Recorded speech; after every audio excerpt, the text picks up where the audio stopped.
It has been so long since I've done one of these, and I just hope that I still got it. Hello everyone, my name is Caitlin and welcome back to my channel. So today we are throwing it back a little bit. For those of you that might not know, when I first started making videos, I mainly focused on top 10 lists. In more recent years, I've kind of retired in making them, mainly because I discovered my love story series, which I just love making that much more. But I have still gotten some requests here and there to do some Watch Mojo content again as well. And so I thought I would appease that side of my audience today with a good old-fashioned top 10 list. So we are going to be ranking my top 10 Nickelodeon series today, which I am very excited about. I feel like I haven't gotten the chance to talk about Nick as often on my channel, and so I kind of wanted to spice things up a little bit. But before we jump right into it, I do have a couple disclaimers. First of all, we're only going to be talking about live action series today. I know Nick is kind of more known for their animated series, but I wasn't really as into those growing up, so I thought I'd make it easier for myself and just focus on live action. And then also, of course, this is just my own personal opinion. I absolutely love every show on this list, and so ranking them was very hard, but I just ended up going off of which shows make me feel the happiest, and so with all that being said, let's jump right into number 10. So first up, we have Nickelodeon's most iconic boy band, in my opinion, of course, which is the one and only Big Time Rush. You really think we can make it as a boy band? No, but I've realized 3 things since we got here. 1, I love singing. 2, I love singing with you guys. And opportunities like this come once in a lifetime. What's the 3rd thing? It's -8 in Minnesota right now, and I'm in love with this pool.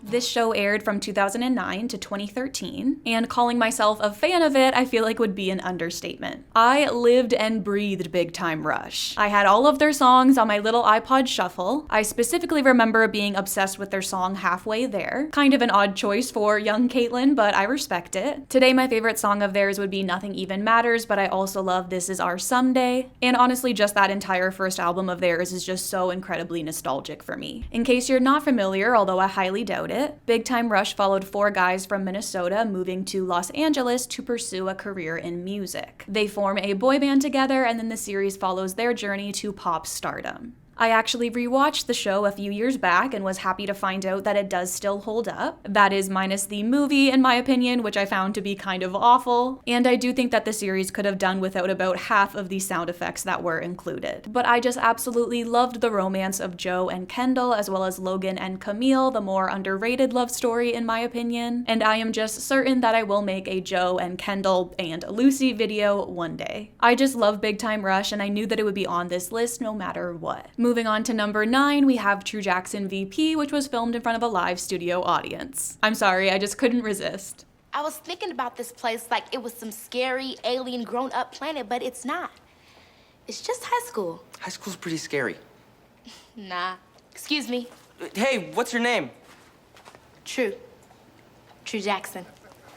In making this video, I went back and watched all of the pilots for these shows to get myself reacquainted with them, and somehow I forgot how good the True Jackson VP pilot is. Like, I was crying at one point, and I don't know if that was just the nostalgia talking or if it was actually that good, but I personally like to think that it's a bit of both. So this show aired from 2008 to 2011 and starred the one and only Keke Palmer. It follows a young True after she gets hired as vice president of youth apparel at Mad Style. And I remember when this show came out and just how obsessed I was with the concept. I have a very distinct memory of me raving to my mom about it and how great I thought it was. And I also remember just how much I loved True and Jimmy, as well as Lulu and Ryan. I shipped those two hardcore and still do to this very day, even though they never became canon. This is another show that I rewatched just a few years ago, and I do still feel like it holds up, but I was disappointed to see that in Canada, it's not available for streaming on Paramount+.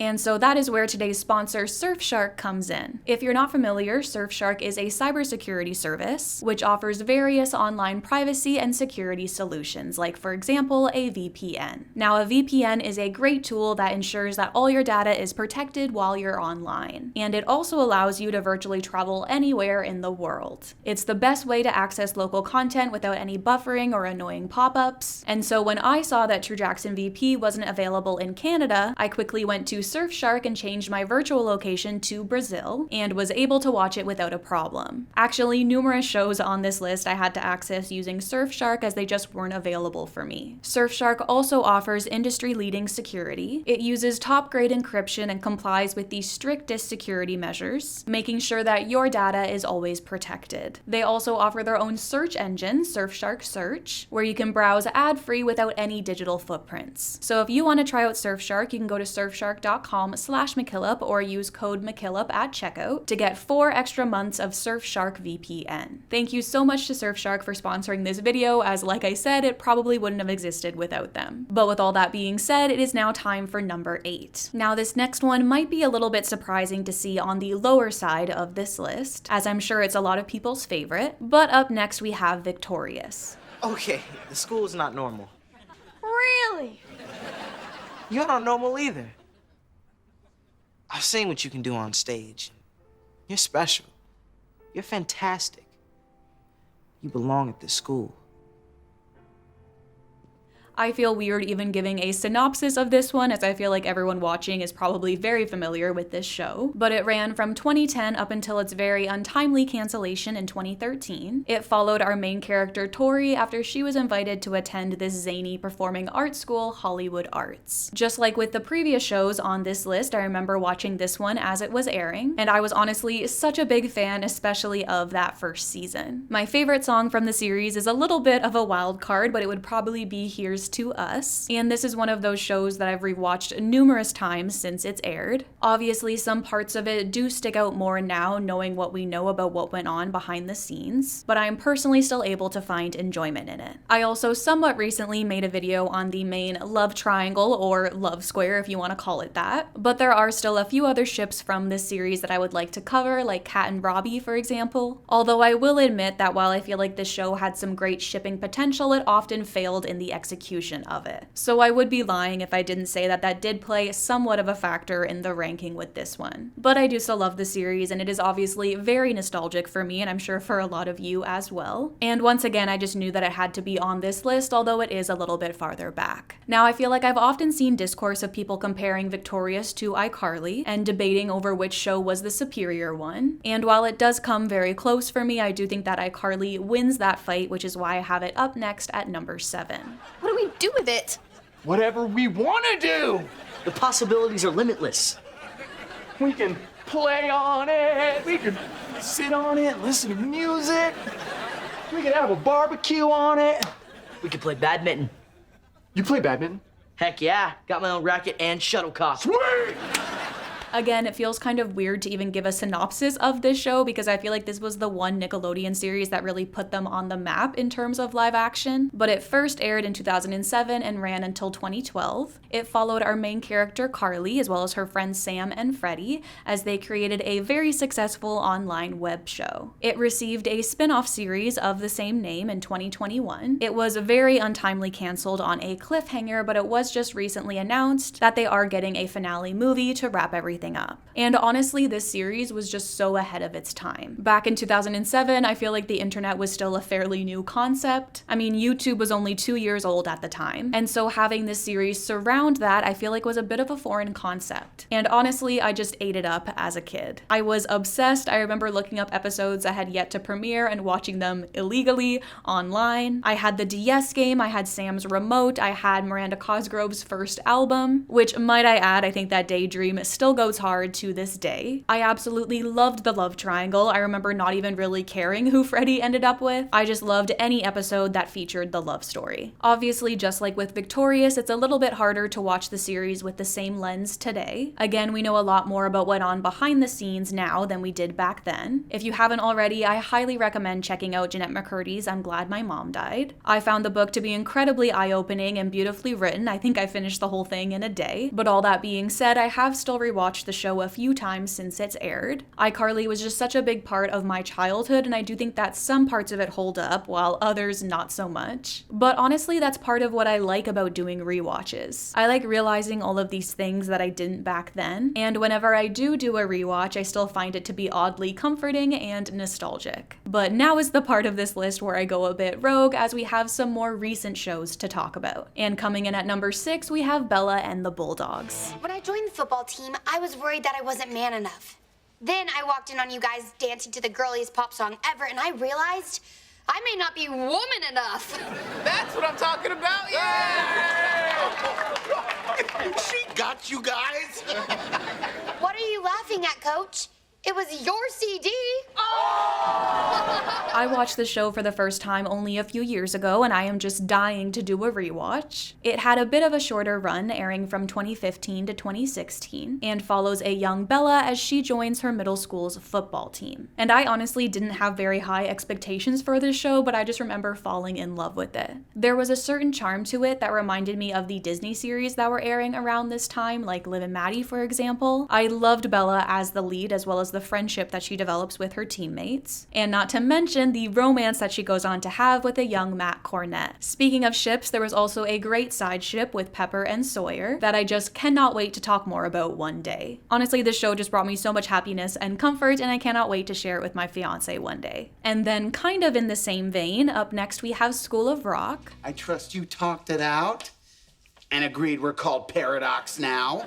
I suggest you buy your t-shirts quickly. I only have 1,000 left. We're not calling ourselves Paradox. We're going with Smog Chick. No, we're going with Summer in the Time Warps. That wasn't even one of the choices.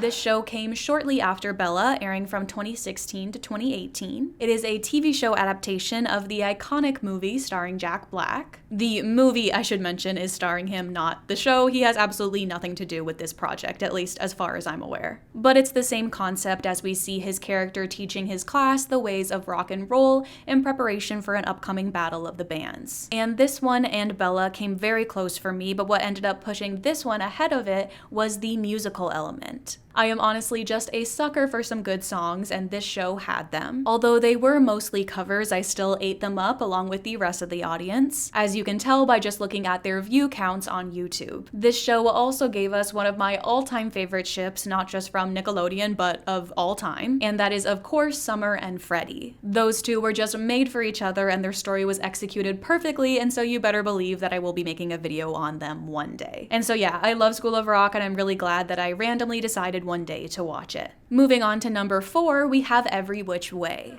Come on, let's blow this place and talk. I'm sure there's still a little E left in you. I'm tired of people telling me what to do. Put Jackson Walker number 202.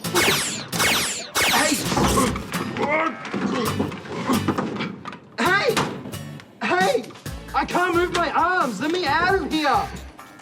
Emma? Now, this might be a little bit surprising for some of you to hear, but I only watched the show for the first time a couple months ago. And I did so because you guys kept requesting for me to cover the love triangle from this show that I was like, I gotta check it out and see what all of this hype is about. And I can honestly say that it did not disappoint. So Every Which Way is an adaptation of a Nickelodeon Latin American series called Grachi. And that was honestly one of the main reasons as to why it took me so long to actually watch this series, because I was really adamant about the fact that I wanted to watch Grachi first. As you guys know, I'm a huge fan of the telenovela format and I speak Spanish, but every time I tried to get into this show, I just couldn't do it. I had the same problem with Yo Soy Frankie and Club 57. I don't know what it is, but there really was only one Latin American Nickelodeon series that I was able to get into, and we'll talk about that later. Now that I've gotten that tangent out of the way though, we can get back to Every Which Way. This series only aired from 2014 to 2015, but as I said, it was based off of a novella, and so there really was no shortage of episodes. It also spawned a spin-off series, Wits Academy, which I have yet to see as I can't find it on streaming. But Every Which Way follows a young Emma whose life changes after she moves to Miami and discovers that she's a witch who possesses magical powers. As I said, the series also heavily featured a love triangle. I mean, it's a novella after all. And although I know a lot of you want me to cover it, I am still kind of scared to do so, as I am way more Team Daniel than I thought I would be. And honestly, I just don't want a repeat of what happened after I posted my High School Musical, the musical, the series video. Nonetheless, I'm not surprised that I did love this show, as it's got all of the things that I love to see. Drama, love stories, character development, good writing, and storylines. And I honestly think that this show will forever hold a very special place in my heart. And speaking of shows that I know that I will cherish forever, up next we have House of Anubis at number 3. Okay, so I've had a really important idea. We're the only 3 students at Creepy Tales who know all about this. We're a club, gang, posse, whatever you want to call it. I think we should make it official. Sabuna. Sabuna. Anubis, backwards. See what I did there? I'm a little bit of a genius. A little bit. I know. So, what do you say? One of my true core memories with this show was being in high school and sitting in my parents' basement and discovering House of Anubis on Netflix. And then proceeding to stay up way too late on numerous school nights to watch as much of this show as I could. Now, House of Anubis was another adaptation, but this time of a Dutch-Belgian series, and was also Nickelodeon's first venture into the novella format, as it aired from 2011 to 2013. It followed our lead, Nina, as she moves to a boarding school in England, and then her and her newfound friends start uncovering the mysteries of the house that they're living in. And I ate up every bit of it. The mysteries, the drama, the Egyptian history, like this show truly had it all. Looking back now, it makes sense that I was so into it since I am such a big fan of novellas today, and this was probably the first one that I ever got into without even knowing it. I loved the show up until season 3, which I didn't love as much, but I do have to thank it for giving me one of my favorite ships, which is of course Joy and Jerome. Speaking of, I also love Patricia and Eddie, and of course I couldn't not talk about this show without also shouting out Nina and Fabian. I cannot wait to do videos on every single ship from this show because I was just so obsessed with it and honestly still am to this day. Moving on to number 2, our runner-up, which is a show that I'm sure some of you have probably never even heard of, but it is Kally's Mashup. Otra vez, gracias por traerme. Me salvaste. Fue muy divertido. Sí, fue muy divertido. Además, me gusta verte aquí en el conservatorio. Me pareces más... ¿Grande? Algo así. Uy, llegó mi profesora. Me tengo que ir.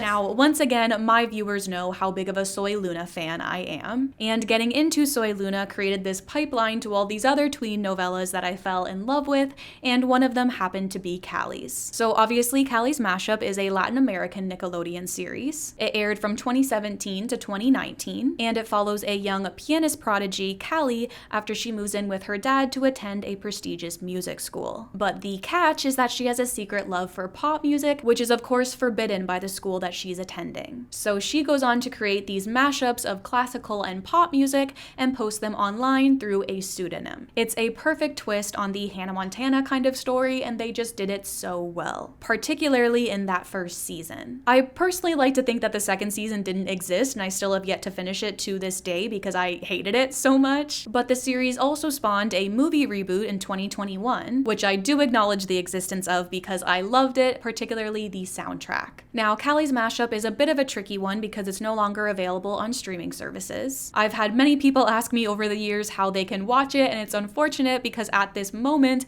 there is no legal way to watch it. I watched it myself a few years back on Netflix with a VPN, but it has since been removed. The thought was that it was going to move to Paramount Plus, as that's where the movie is, but then that never happened. But now I've seen online that it's going to be coming back to Netflix in Latin America, but I don't know what the source is on that one, so take that with a grain of salt. Also, if you don't speak Spanish, you're kind of out of luck with this show as it has never been translated into English. I am so sorry. But all of these songs are in English, funnily enough, and they're all bangers. My all-time favorite song from the series is actually from the movie, and it is Breathing Fire. But I also love more than anyone Worlds Collide and I've Changed. The ships from this show are some of my all-time favorites. Kally and Dante just have my whole entire heart, as well as Tina and Kevin. I would love to make videos on both one day, but I kind of hate to do so when the show isn't easily accessible. Or maybe that would just be even more incentive for me to do so. Since so many people can't watch it, they could at least watch me summarize it, but I don't know, let me know if you guys would be interested in that. But yes, I love this show for so many reasons. I actually got the chance to meet Maya Rafico this past year and thank her for helping me learn Spanish through watching this show. While it is second on this list, it is first in my Nick novella heart, and I will forever love this show until the day I die. And before I move on to number 1, I do have a couple honorable mentions. The first being Night Squad. I discovered this show a few years back as well, and I just absolutely loved it, and I am just so sad that it was canceled, especially before my ship became canon. And the second is for Sam and Cat. Now, I know that objectively speaking, Sam and Cat is not a very good show, but I was just such an Ariana Grande stan back then, as well as a fan of the 2 original series, that I was just tuned in every week for Sam and Cat, again, finding different ways online to watch it illegally, and because of those memories that I have associated with it, I will just forever have love for it. But with all of that being said, it is now time for my number 1. And I feel like this may come across as surprising to some people, as I haven't really gotten the chance to talk much about this show on my channel, but in first place we have Zoey 101. You know how you asked me what I said about you on my DVD? Uh-huh. And I said you'll find out in 20 years? Right. Well, I decided that was a little mean. You did? Mm-hmm. So? So I'm gonna tell you. You're gonna tell me? Yep. In 10 years. What? Bye.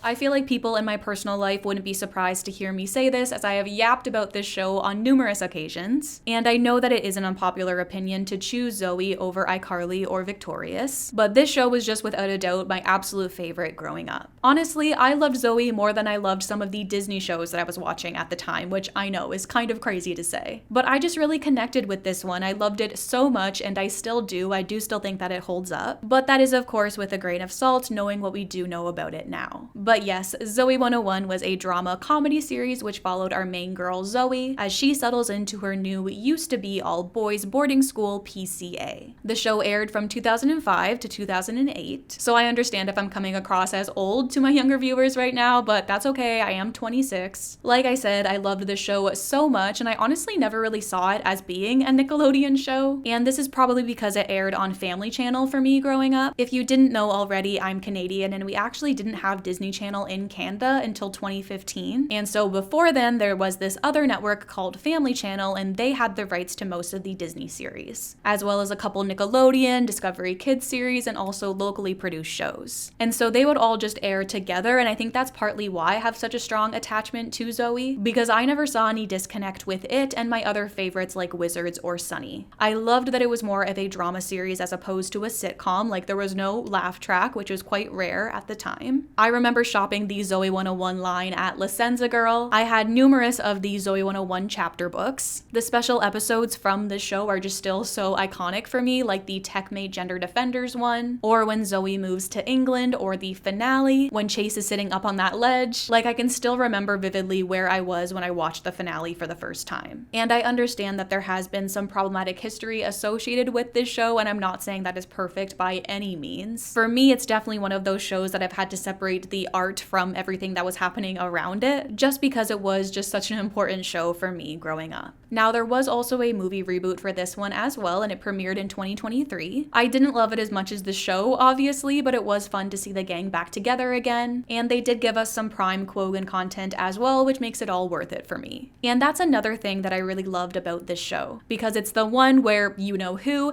actually got the ships right for once. And I don't know if that was done because it was more of a drama series as opposed to a sitcom, but I am just forever thankful for that fact. I absolutely loved Chase and Zoey, as well as Logan and Quinn, and I wish that we got more of them. And I can say that without a doubt, you will definitely receive videos on both of those ships one day, I guarantee it. So with all of that being said, that is my top 10 live action Nickelodeon series. Be sure to let me know down below which shows were your favorite growing up and now. And you can also let me know down below if you enjoyed this list. This was actually so fun to go back to my roots and do a top 10 list, and also remind myself how easy it used to be for me to make content before I switched to the long form stuff. But to be fair, I do think that the videos that I'm making now do suit me more as to like where I'm at now as an adult. I started making videos at 19, and so I do think that I've evolved a little bit to where I'm at now, and also TikTok exists now, and so I can make videos like this over there all the time. But that's not to say that we can't still do a top 10 list here and there as long as you guys want that. Anyways, that's all I have to say for today. Hope you'll have a wonderful day, and I'll talk to you very, very soon. Also, unrelated, but I've kind of become Twitter famous over these past few days. First, I had a Zendaya tweet blow up, and then I had a Descendants tweet really blow up, and so